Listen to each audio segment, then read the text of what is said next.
톨스토이의 작품 중에 사람에게는 얼마만큼의 땅이 필요한가라고 하는 그 단편 소설을 각색을 한 그런 애니메이션이었습니다. 먹고 살기 위해 땅을 필요로 하는 것과 또 무조건 더 많은 땅을 원하는 것, 이 둘 사이에는 분명한 차이가 있을 것입니다. 가고자 하는 방향이 있는 사람과 없는 사람 사이에도 차이가 있겠지만, 또 내가 어떤 정체성을 가지고 있고 그렇기 때문에 어떤 삶을 어떻게 살아갈 것인가, 이런 생각의 차이에서도 큰 차이가 발생을 할 수밖에 없죠. 오늘 본문에서는 하나님께서 만들어 가시는 하나님 나라의 그 방향성과 그리고 그 안에서 살아가는 하나님의 백성들이 어떤 삶을 살아가야 할지, 하나님께서는 그 하나님의 백성들에게 무엇을 기대하시는지, 그것을 염두에 둬야 하는지 말하고 있습니다. 오늘 본문에서는 주님께서 씨 뿌리는 사람을 비유적으로 들어서 말씀을 하십니다. 그런데 보면 하나님 나라는 아무나 들어갈 수가 없습니다. 오늘 본문 10절과 11절에 보시면 사람이 세 부류로 나뉩니다. 화면을 보시고 함께 읽겠습니다. 예수께서 혼자 계실 때에 예수의 주위에 둘러있는 사람들이 12 제자와 함께 그 비유들이 무슨 뜻인지를 예수께 물었다. 예수께서 그들에게 말씀하셨다. 너희에게는 하나님 나라의 비밀을 그러나 저 바깥 사람들에게는 모든 것이 수수께끼로 들린다. 이 마가복음에 보면 조금 독특한 표현으로 이 바깥 사람들이라고 하는 표현을 씁니다. 그러니까 마태복음과 누가복음에서는 딱 두 부류로 구분을 해요. 제자들 그리고 다른 사람들, 이렇게 구분을 합니다. 그런데 마가는 굳이 바깥 사람이라고 하는 이 표현을 씁니다. 그러니까 뭐 여러 가지 상상을 할 수 있겠죠. 예수님께서 어디 실내에 계시는가? 그러면 예수님 주변에서 예수님 말씀을 잘 듣는 사람들이 있고 저 밖에 있는 사람을 이야기를 하는 것인가? 아니면 또 무언가 다른 기준에 의해서 구분을 하는 것인가? 뭐 여러 가지 생각을 할 수가 있겠지만, 분명한 것은 이 바깥 사람들은 비유의 의미를 알지 못할 뿐만 아니라 주님께서는 그들이 돌아와서 용서받는 것조차 원치 않으신다라고 이야기를 하십니다. 그렇다면 마가는 의도적으로 하나님 나라 안에 있는 사람과 하나님 나라 밖에 있는 사람을 구분해서 썼을 가능성이 굉장히 큰 것이죠. 그렇다면 하나님 나라 안에 있는 사람들은 그냥 단순히 그들이 하나님 나라 안에 있다, 아니면 예수님을 믿는다라는 것 정도에서 머무는 것이 아니라 하나님께서 그들에게 굉장히 중요한 비밀을 맡겨두셨다라는 것이죠. 그 비밀이 무엇인가? 하나님 나라에 대한 비밀입니다. 그 하나님 나라에 대한 비밀은 무엇으로 주시는가? 계속해서 예수님께서 비유적으로 풀어주시는 것이죠. 오늘 이제 우리가 그 씨 뿌리는 사람의 비유에 대해서 같이 읽었는데, 이것은 마가복음에 등장을 하는 첫 번째 비유입니다. 그러니까 앞으로 계속 비유로 하나님 나라에 대해서 쭉 설명을 하실 텐데, 이것에 대해서 가장 전제가 되는 부분으로 이 이야기를 지금 하고 계시는 것이죠. 그리고 이 비유를 하나님 나라 안에 있는 사람들, 또 혹은 제자들, 그리고 예수님 주변에 있는 사람들에게만 지금 설명을 하시면서 그들에게 말씀을 하시기를, 너희들이 이 비밀을 맡고 있다라고 말씀을 하십니다. 이제 주님은 제자들과 주위에 있는 사람들에게 하나님 나라의 비밀을 말씀을 하시는데, 이 속에 있는 씨앗과 또 씨를 뿌리는 사람, 그리고 밭에 대해서 간략하게 설명을 드리자면, 씨앗은 말씀입니다. 그리고 씨를 뿌리는 사람은 예수님이고 또 선지자들이겠고요. 그리고 밭은 말씀을 듣는 사람들입니다.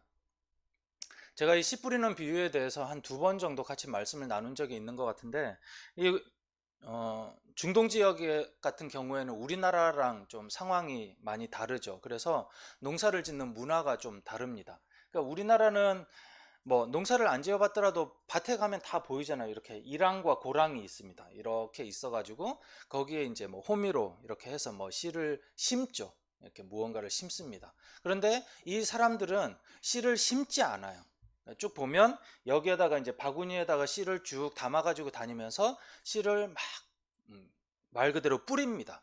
그러니까 씨를 갖다가 뿌리게 되면 적당한 양이 이렇게 있는 것이 아니라 그냥 어디는 많이 뿌려주고 어디는 작게 뿌려주고, 오늘 본문에 있는 것처럼 뭐 길가에도 뿌려지게 되고 뭐 밭이 아닌 곳에도 뿌려지게 되고, 이런 상황들이 생겨날 수밖에 없는 것이죠. 그런데 오늘 본문의 내용들을 보면 여기에 대한 씨를 뿌리는 사람들이 갖는 이 내용에서의 그 바람이랄까, 이런 부분들이 있습니다. 그 내용의 특징을 몇 가지를 말씀을 드리면, 씨를 뿌린다라고 하는 것은 씨앗의 낭비가 있을 수밖에 없다는 것이죠. 우리는 씨앗을 최대한 아끼기 위해서 명확하게 씨를 심지만, 이 사람들은 씨앗에 낭비가 있을 수밖에 없다라는 것입니다. 다른 말로 표현을 하면 이 씨앗이 길가에 떨어지거나 아니면 돌짝밭에 떨어지거나 그렇게 된다고 하더라도 이 사람들은 별로 신경을 쓰지 않는다라는 것입니다. 이것을 말씀에 대입을 해 본다면, 예수님과 선지자들이 말씀을 전할 때 우리로 표현을 하자면, 여기에 씨를 심으면, 여기에 말씀을 뿌리면 명확하게 말씀의 열매가 맺겠구나 라고 생각을 해서 말씀을 심겠지만, 이 사람들은 예수님이나 선지자들 같은 경우에는 그 대상을 가리지 않고 저들이 어리든지 저들이 이방인이든지 믿음이 좋든지 나쁘든지 언제든지 때가 되면 말씀을 전할 수만 있으면 계속 말씀을 전한다는 것이죠. 두 번째는, 많은 밭에서 실제로는 열매를 맺지 못합니다. 물론 이 사람이 씨앗을 뿌릴 때 대부분 좋은 밭에 최대한 씨앗을 뿌리라고 하겠죠. 하지만 다른 곳에 씨앗이 뿌려진 이것에 대해서는 열매가 맺지 못할 가능성이 있다는 것을 충분히 예상을 합니다. 그럼에도 불구하고 씨앗을 뿌리는 사람은 미리 실망하거나 미리 좌절하지 않는다는 것이죠. 왜냐하면 좋은 밭에 뿌려진 씨앗은 열매가 여기서 잃어버린 씨앗을 상쇄하고도 훨씬 더 많은 열매가 나오리라는 것을 알고 있기 때문이죠. 이 씨앗들이 몇 배를 맺습니까? 30배, 60배, 100배를 맺죠. 어마어마하게 많이 맺히죠? 그런데 지난번에 어떤 목사님이 그 설교하셨는데, 거기 가서 그 목사님이 그런 이야기를 하셨어요. 30배, 60배, 100배면 너무 많은 거 아닙니까? 라고 농부한테 물어봤대요. 그랬더니 그 농부가, 아이고 30배, 60배, 100배 맺히면 그 농사 망합니다 그런데요. 뭐 500배, 1000배씩 맺힌대요. 그러니까 벼를 갖다가 심으면 거기서 벼 이삭에서 얼마나 주렁주렁 많이 맺히느냐, 어마어마하게 많이 맺힌다는 것이죠. 농사를 짓는 사람들은 나에게서 손실되는 부분이 있다고 하더라도 여기서 맺히는 부분이 어마어마하기 때문에 내가 다른 곳에 뿌려지는 것 때문에 미리 실망하거나 좌절하지 않고, 다른 말로 다시 말씀에 대입을 해보자면, 내가 이 말씀을 이 사람에게도 전하고 저 사람에게도 전하면서 내가 힘들고 그렇다고 할 때 미리 저 사람이 내 말을 받지 않아서 저 사람의 신앙이 성장하지 않으면 어쩌지 라고 하는 그런 두려움을 미리부터 갖지 않는다라는 것입니다. 왜냐하면 10명 중에서 한 사람에게서만 말씀의 열매가 맺힌다고 하더라도 그 열매가 훨씬 더 크다는 것을 알기 때문이죠. 그렇기 때문에 마지막으로 이 씨 뿌리는 사람은 열매를 기대하면서 씨를 뿌립니다. 말씀을 전할 때 이 말씀이 언제 어디서 열매를 맺을지는 모르겠지만, 그러나 이 중에서 단 한 사람이라도 분명히 열매를 맺을 거라고 하는 그 기대감 때문에 열매를 뿌리고 말씀을 뿌린다는 것입니다. 그런데 여기서 한 가지의 의문이 있습니다. 말씀을 뿌렸을 때 거두어들이는 그 열매가 무엇일까요? 우리 사실 이제 신앙생활 오래 하시면서 씨 뿌리는 비유에 대해서 저도 넘어서 교회에서 제가 이미 2번, 오늘 3번째인 것 같고요. 여러 번 들으셨잖아요. 그러면 씨 뿌리는 열매, 그러면 그 열매가 뭐라고 보통 생각을 하셨을까요? 뭐 저 역시도 마찬가지였고요. 제가 그래서 아내한테 물어봤어요. 열매가 뭐라고 생각해? 그랬더니 보통 뭐 전도 생각하지 않나? 라고 이야기를 하는데 저도 그렇습니다. 그래서 이번에 제가 찾아봤는데 사실 전도라고 생각을 하기에는 사실 제 안에 조금 의아한 부분들이 있었어요. 그래서 막 찾아봤지만 예수님께서 이 열매가 무엇인지에 대해서 명확하게 말씀을 하신 게 없더라고요. 사복음서 안에는. 하지만 이 열매를 들었을 때 그 열매에 대해서 들은 사람들은 어느 정도 납득을 한 것 같긴 해요. 근데 제가 의아한 것은 그렇습니다. 보통 열매를 전도로 말하기는 하는데 그렇다라고 한다면 인원이 부흥되기만을 바라고 있다라면 주님께서 분명히 이 말씀을 설명을 하실 때 그랬거든요. 바깥에 있는 사람들이 돌아와서 용서받기를 원치 않는다고. 인원이 부흥되기를 원하신다면 예수님께서는 그들마저도 돌아오기를 바라셨을 거예요. 하지만 그들은 분명히 막으신다는 것이죠. 그리고 초대교회에서 말씀을 전하던 제자들을 통해서 베드로가 하루에 말씀을 전했을 때에 사람들이 3,000명씩 돌아오고 그랬다고 했죠. 그렇다라고 한다면 그 베드로는 처음부터 그 3,000명을 혹은 인원의 부흥을 목표로 해서 말씀을 전했던가? 그것이 아니라는 것이죠. 그 돌아온 3,000명들은 사실은 거의가 다 유대인들이었습니다. 대부분은 유대인들이었고 이미 대부분은 하나님의 말씀에 대해서 아는 사람들이었어요. 그들이 그 말씀을 듣고 깨달았을 때 다시 돌아온 것이지 전혀 말씀을 모르는 사람들이 돌아오지는 않았던 것이고요. 인원에 대해서 목표로 하는 것이 아니라 말씀을 전한 결과 중에 하나로 부흥이 되었다라는 것입니다. 그리고 지금 예수님은 거의 사역의 거의 99% 이상이 유대 땅 안에서입니다. 유대인들을 향해서 말씀을 전하고 있어요. 그런데 이 말씀을 전했을 때에 예수님을 따르는 사람이 늘어난다는 것이 얼마나 큰 의미가 있었을까? 크게 의미가 없다라는 것이죠. 그래서 제가 신약의 열매에 대해서 쭉 찾아봤는데 몇 가지 납득을 할 만한 것은 이런 것이었습니다. 자, 화면을 보시고 골로새서 1장 10절 같이 읽겠습니다. 여러분이 주님께 합당하게 살아감으로써 모든 일에서 그분을 기쁘게 해드리고 모든 선한 일에서 열매를 맺고 하나님을 점점 더 알고. 네. 우리가 성경을 보면서 실수를 범하지 않아야 되는 것 중에 하나는 무엇인가 하면 사실은 이제 이단들이 그렇게 하죠. 씨 그러면 말씀입니다. 그런데 그럼 성경에서 나오는 모든 씨가 다 말씀으로 동일하게 대입할 수 있느냐? 그렇지는 않죠. 어느 때는 분명히 씨는 그냥 씨앗일 뿐인 경우들도 있어요. 하지만 또 어떤 경우에는 비유적으로 드러나는 부분들도 상당히 많이 있죠. 그래서 성경을 볼 때 우리가 예수님께서 말씀을 하신 이 열매에 사용하신 단어가 무엇인가, 그리고 그 단어가 성경 전체에서 또 헬라어에서 어떻게 사용되는가 전체를 찾고 거기서 분류를 하고 이런 작업들이 조금 필요하거든요. 그래서 신약 성경에서 쭉 봤을 때 예수님께서 말씀을 하신 이 열매가 동일하게 이 열매인가에 대해서는 참 바로 보기는 어려운 부분들이 있겠지만, 그러나 한편으로 우리가 생각을 해갈 때 하나님 나라의 복음이 믿는 사람들에게 또 믿음을 가질 사람들에게 뿌려졌을 때 그 믿는 사람에게서 어떤 열매가 맺히기를 바라는가 라고 생각한다면 어느 정도 일맥상통할 수도 있겠다라는 생각이 듭니다. 그래서 오늘 본문에서는 주님을 따르는 그 사람들에게 있어서, 주님의 제자들에게 있어서는 선한 일에서 열매가 맺는다는 것이 충분히 가능하겠다라고 볼 수도 있는 것이고요. 로마서의 경우에 있어서도 조금 더 명확하게 나옵니다. 자, 화면을 같이 읽겠습니다. 여러분은 그때에 무슨 열매를 거두었습니까?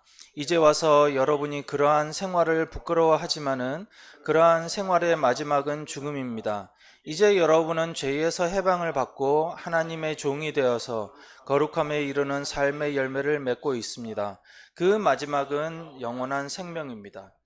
우리가 열매하면 가장 먼저 떠오르는 것은 성령의 열매일 수도 있겠습니다. 그런데 어떻든 요약하자면 복음의 씨앗이 뿌려지면 그 복음으로 인해서 열매가 맺게 되는데, 당연히 그 복음의 열매는 하나님 나라겠죠. 그렇다라고 한다면 하나님 나라라고 하는 그 열매는 무엇인가? 요약하자면 사람일 수도 있겠습니다. 그런 면으로 보자면 전도라고 볼 수도 있겠지만, 하지만 그 사람의 인원수에 대한 부분들보다는 그 사람 안에 맺혀져 가는 거룩함에 이르는 삶의 열매가 더 본문과 매칭이 된다라고 보입니다. 예수님께서 말씀의 씨앗을 뿌리면, 하나님 나라의 그 복음을 뿌리게 되면 그 말씀이 열매를 맺을 때에는 그 사람 안에서 자라서 거룩함에 이르는 삶의 열매가 나타나게 되는 것이죠. 하나님을 더 알아가고 싶어하고, 하나님을 더 사랑하고 싶어하고, 하나님을 더 닮아가고 싶어하고, 그래서 결국에는 거룩함에 이르기를 바라고 소망하는, 하나님으로부터 하나님, 저를 하나님과 닮아서 거룩함에 이르도록 도와주십시오, 구하게 되는, 그것이 우리 안에 맺혀지는 삶의 열매라고 볼 수가 있습니다. 어떻게 보면 어쩌면 주님께서 그 바깥에 있는 사람들이 돌아와서 용서받기를 원치 않는다라고 하셨던 그 사람들은 어쩌면 이미 구약에 있는 말씀들은 그들이 잘 알고 있었지만, 하지만 그 본인들 스스로가 거룩함에 이르기를 싫어할 수도 있다라는 것이죠. 그러면서도 어쩌면 하나님 나라만을 생각해서, 구원받기만을 생각해서 용서받으려고 하는 이들이 그들이 아닌가라는 생각이 듭니다. 마지막으로 생각할 것은, 예수님의 복음이 전파된 지 2000년이 넘은 지금은 과연 복음의 열매는 어떠할까라는 것입니다. 제가 이 말씀을 드리는 것은 우리가 하나님의 백성으로서 살아가면서, 조금 전에 우리 지훈 자매가 또 기도를 하면서도 그랬지만, 우리 모두 다 바쁘게 살아가고 있다는 것이죠. 막 바쁘게 살아가면서 지치고 힘들고 탈진하고 그렇게 살아가는 그 속에서 자칫하다가 그것을 통해서 하나님께서 기대하시는 부분에 대한 열매가 맺혀지고 있다면 우리는 거기서 템포를 조절할 수도 있겠지만, 하지만 우리는 그렇게 바쁘게 살면서 주오라고 그렇게 애쓰면서 살아가고 있는데, 도리어 하나님의 나라의 백성으로서 맺어야 되는 열매와 무관하게 열심히만 살아가고 있다면 우리는 우리 삶의 방향성 전체를 점검을 해 봐야 된다는 것입니다. 자, 과연 그렇다면 2000년이 지난 지금의 예수님의 그 시대와 비교를 했을 때 지금 우리들의 복음의 열매는 어떨까요? 여러분 각자 한번 생각해 보시길 바랍니다. 나의 삶은 어떠한가? 나의 일상은 어떠한가? 현대사회를 가장 잘 드러내는 말이 피로사회라는 생각이 듭니다. 저도 사실 요즘 거의 한 달간은 너무 바쁘고 힘들게 지치게 살았던 것 같아요. 지난 금요일도 집에 왔더니 거의 12시 조금 안 되는 그런 시간이었던 것 같고, 바쁘고 힘들게 살아갑니다. 10대는 학원 다니느라 잠잘 시간이 부족하죠. 그러니까 그 강남에서 이제 목회하는 전도사님들 어쩌다 이렇게 만나면, 옛날 같은 때는 같이 밥 먹자 그러면 막 전사님 뭐 사줄 건데요 막 그러잖아요. 맛있는 거 먹고 가요, 막 맛있는 거 먹으러 가요 막 그런다는데, 요즘 애들은 크게 두 가지 반응이라고 합니다.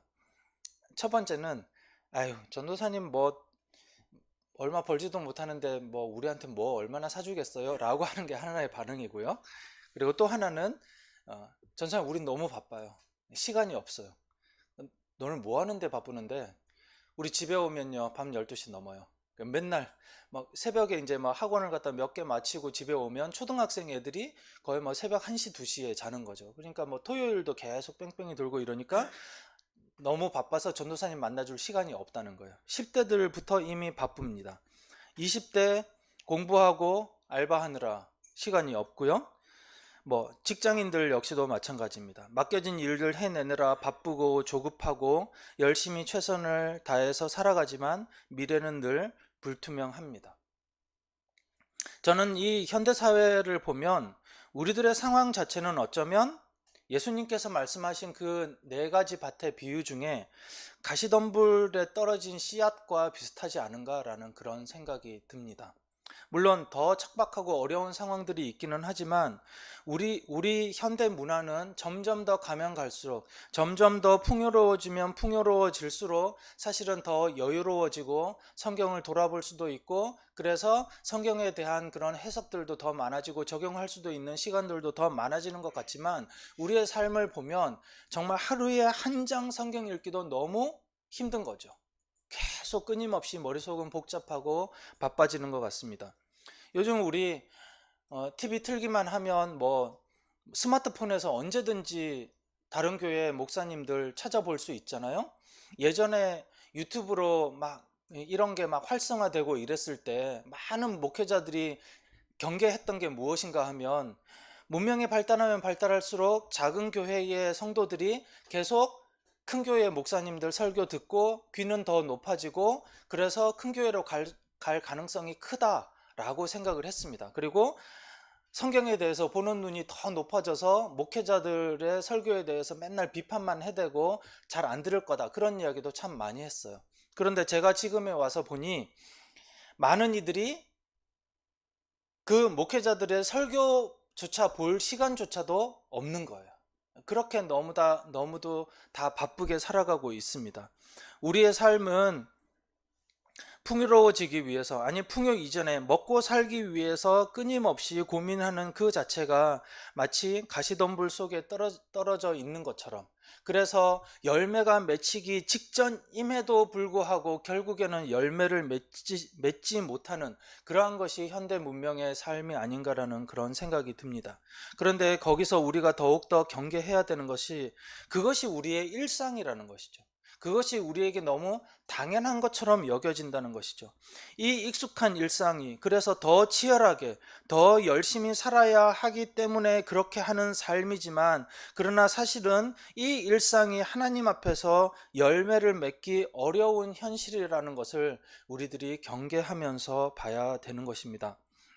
열심히 사는 그 자체가 삶의 목표가 된 것처럼 살다 보니 정작 하나님께서 우리를 어디로 이끌어 가시는지, 하나님께서 우리에게 무엇을 기대하시고 무엇을 주시려고 하는지, 그리고 정말 우리에게 중요한 것은 우리가 열매를 어마어마하게 맺을 수 있는 그 가능성들이 우리 안에 있는데, 그 가능성에도 불구하고 결국 삶의 거룩은 뒷전으로 두면서도 우리는 어쩔 수 없다면서 살아가고 있는 것은 아닌지 돌아봐야 된다는 것이죠.